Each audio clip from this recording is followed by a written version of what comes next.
Во периодот кога првата антикорупционерка Татјана Димитровска според обвинителството одавала службени тајни на екс-директорот на ТЕЦ Неготино Небојша Стојановиќ, отфрлила пријава токму за тендерот за набавка на адитив, за кој е обвинет нејзиниот семеен пријател, а за друга постапката запрела. Телма веќе објави дека ДКСК првата пријава ја добила во јануари 2024 година, а ја отфрлила во јуни, при што во нејзиното сопштение до јавноста Димитровска всушност призна дека за целото тоа време комуницирала со Стојановиќ. О сопштението од основното јавно обвинителство за гонење организиран криминал и корупција се согледува дека нашата комуникација траела до декември 2024 година или пред да му изречена мерка притвор, по оваа мерка кон него јас престанав со комуникација.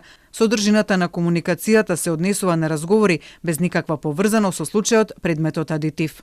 Но ДКСК освен првата пријава отфрлена со подпис на Димитровска ќе добие уште една неколку месеци подоцна во април за истиот тендер за набавка на адитив. И тогаш Димитровска разменувала пораки со Стојановиќ. Одлуката да се запре постапувањето по пријавата ќе се донесе дури на 12 декември по 2 дена, откако обвинителството ќе отвори истражна постапка. До тогаш поминале 8 месеци од пријавата. Објаснувањето ќе биде дека надлежните институции веќе имале отворено случај.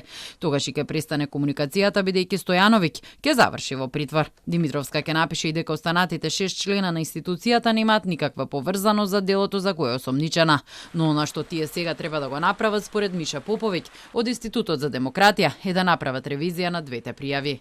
Секако тоа треба да бидат едни од случаите на кои што останатите членови на ДКСК ќе ги преразгледаат.